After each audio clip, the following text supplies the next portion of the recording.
دو نوجوان حضرت سیدنا عمر رضی اللہ عنہ کی محفل میں داخل ہوتے ہی محفل میں بیٹھے پھر ایک شخص کے سامنے جا کر کھڑے ہو گئے اور اس کی طرف انگلی کر کے کہنے لگے، اے عمر رضی اللہ عنہ، یہ ہے وہ شخص۔ حضرت عمر نے ان سے پوچھا، کیا کیا ہے اس شخص نے؟ وہ کہنے لگے، امیر المومنین، اس نے ہمارے باپ کو قتل کیا ہے۔ کیا کہہ رہے ہو؟ اس نے تمہارے باپ کو قتل کیا ہے؟ حضرت عمر رضی اللہ عنہ نے پوچھا۔ حضرت عمر نے اس شخص سے مخاطب ہو کر پوچھا، کیا تو نے ان کے باپ کو قتل کیا ہے؟ اس شخص نے کہا، ہاں امیر المومنین، مجھ سے ان کا باپ قتل ہو گیا ہے۔ حضرت عمر رضی اللہ عنہ نے پوچھا، کس طرح سے قتل کیا ہے؟ اس نے کہا، ان کا باپ اپنے اونٹ سمیت میرے کھیت میں داخل ہو گیا تھا، میں نے منع کیا، وہ باز نہیں آیا تو میں نے اسے پھر ایک پتھر دے مارا جو سیدھا اس کے سر میں لگا اور وہ موقع پر ہی مر گیا۔ حضرت عمر رضی اللہ عنہ نے کہا، پھر تو قصاص دینا پڑے گا، موت ہے، اس کی سزا فیصلہ لکھنے کی ضرورت نہیں، اور فیصلہ بھی ایسا اٹل کہ جس پر کسی بحث و مباحثے کی بھی گنجائش نہیں ہے۔ اس شخص نے کہا، اے امیر المومنین، اس کے نام پر جس کے حکم سے یہ زمین و آسمان قائم کھڑے ہیں، مجھے صحرا میں واپس اپنے بیوی بچوں کے پاس جانے دیجیے تاکہ میں ان کو بتاؤں کہ میں قتل کر دیا جاؤں گا، ان کا اللہ اور میرے سوا کوئی آسرا نہیں ہے، میں اس کے بعد واپس آ جاؤں گا۔ حضرت عمر رضی اللہ عنہ کہتے ہیں، کون تیری ضمانت دے گا کہ تو صحرا میں جا کر واپس بھی آ جائے گا؟ مجمع میں ایک خاموشی چھا گئی، کوئی بھی ایسا نہیں تھا جو اس کے نام تک بھی جانتا ہو۔ اس کے قبیلے، خیمے یا گھر وغیرہ کے بارے میں جاننے کے معاملے تو بات کی بات تھی، چنانچہ ضمانت دینے والا کوئی نہ تھا، کیونکہ یہ 10 درہم کے ادھار یا زمین کے ٹکڑے یا کسی اونٹ کے سودے کی ضمانت کا معاملہ نہیں تھا۔ یہاں ایک گردن کی ضمانت دینے کی بات ہے جسے تلوار سے اڑا دیا جانا تھا، اور کوئی بھی ایسا نہیں کرتا تھا جو اللہ کی شریعت کی تنقید کے معاملے میں حضرت عمر رضی اللہ عنہ سے اعتراض کرے یا پھر اس شخص کی سفارش کے لیے ہی کھڑا ہو جائے۔ محفل میں موجود صحابہ پر ایک خاموشی سی چھا گئی تھی۔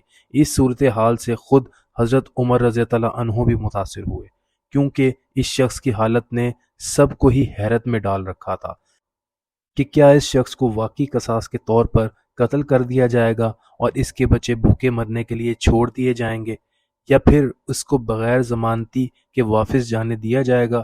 اگر واپس نہیں آیا تو مقتول کا خون رائے گا جائے گا۔ خود حضرت عمر رضی اللہ عنہ سر جھکائے افسردہ بیٹھے تھے۔ اس صورتحال پر سر اٹھا کر التجا بھری نظروں سے نوجوانوں کی طرف دیکھا اور فرمایا، معاف کر دو اس شخص کو۔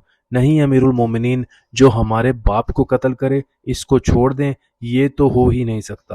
نوجوانوں نے اپنا آخری فیصلہ بغیر کسی جھجک کے سنا دیا۔ حضرت عمر رضی اللہ عنہ ایک بار پھر مجمع کی طرف دیکھ کر بلند آواز سے پوچھا، اے لوگوں، کوئی تم میں سے ہے جو اس کی ضمانت دے؟ چنانچہ حضرت ابو ذر غفاری اپنے زہد و صدق سے بھرپور بڑھاپے کے ساتھ کھڑے ہو کر کہنے لگے، میں ضمانت دیتا ہوں اس شخص کی۔ حضرت سیدنا عمر رضی اللہ عنہ نے کہا، ابو ذر، اس نے قتل کیا ہے، چاہے قتل ہی کیوں نہ کیا ہو۔ حضرت ابو ذر نے اپنا اٹل فیصلہ سنا دیا۔ حضرت عمر رضی اللہ عنہ نے کہا، جانتے ہو اسے؟ حضرت ابو ذر رضی اللہ عنہ نے فرمایا، نہیں جانتا۔ حضرت عمر رضی اللہ عنہ نے کہا، تو پھر کس طرح ضمانت دے رہے ہو؟ حضرت ابو ذر نے فرمایا، میں نے اس کے چہرے پر مومنوں کی صفت دیکھی ہے اور مجھے لگتا ہے یہ جھوٹ نہیں بول رہا، انشاءاللہ یہ لوٹ کر واپس آ جائے گا۔ حضرت نے پھر فرمایا، ابو ذر، دیکھ لو، اگر یہ 3 دن میں لوٹ کر نہ آیا تو مجھے تیری جدائی کا صدمہ دیکھنا پڑے گا۔ امیر المومنین، پھر اللہ مالک ہے۔ ابو ذر رضی اللہ عنہ نے اپنے فیصلے پر ڈٹے ہوئے جواب دیا۔ چنانچہ وہ شخص حضرت عمر رضی اللہ عنہ سے 3 دن کی مہلت پا کر رخصت ہو گیا، کچھ ضروری تیاریوں کے لیے بیوی بچوں کو الوداع کہنے اور بعد اپنے ان کے لیے کوئی راہ دیکھنے کے لیے۔ چنانچہ 3 راتوں کے بعد عصر کے وقت شہر میں منادی بھر گئے، نوجوان اپنے باپ کا قصاص لینے کے لیے بے چین، اور لوگوں کا مجمع اللہ کی شریعت کی تنقید دیکھنے کے لیے جمع ہو گیا۔ حضرت ابو ذر رضی اللہ عنہ بھی تشریف لائے اور آ کر حضرت عمر رضی اللہ عنہ کے سامنے بیٹھ گئے۔ حضرت عمر رضی اللہ عنہ نے سوال کیا، کدھر ہے وہ آدمی؟ مجھے کوئی پتہ نہیں ہے یا امیر المومنین۔ حضرت ابو ذر رضی اللہ عنہ نے مختصر جواب دیا اور آسمان کی طرف دیکھا جدھر سورج ڈوبنے کی جلدی میں معمول سے زیادہ تیزی کے ساتھ جاتا دکھائی دے رہا تھا۔ محفل میں ہو کا عالم تھا۔ اللہ کے سوا کوئی نہیں جانتا تھا کہ آج کیا ہونے جا رہا ہے۔ قاتل نہیں آتا تو ضامن کی گردن جاتی نظر آ رہی تھی۔ مغرب سے چند لمحہ پہلے وہ شخص آ گیا۔ اس شخص کو دیکھتے ہی حضرت عمر نے بے ساختہ اللہ اکبر کی صدا لگائی، ساتھ ہی مجمع نے بھی اللہ اکبر کا نعرہ لگایا۔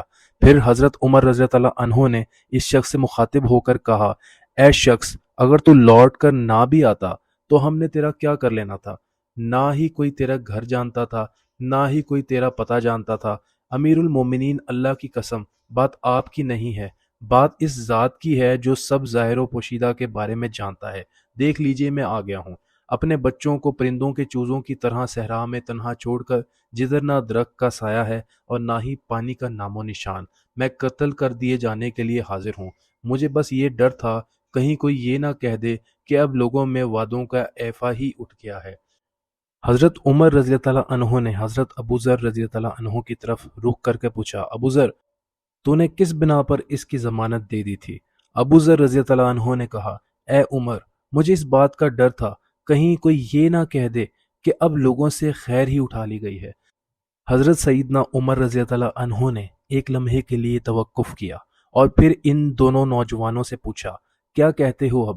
نوجوانوں نے روتے ہوئے جواب دیا، اے امیر المومنین، ہم اس شخص کی صداقت کی وجہ سے اسے معاف کرتے ہیں۔ ہمیں اس بات کا ڈر ہے کہ کہیں کوئی یہ نہ کہہ دے کہ اب لوگوں میں سے عفو اور درگزر ہی اٹھا لیا گیا ہے۔ حضرت سیدنا عمر رضی اللہ عنہ اللہ اکبر پکار اٹھے اور آنسو ان کی داڑھی کو تر کرتے نیچے گر رہے تھے۔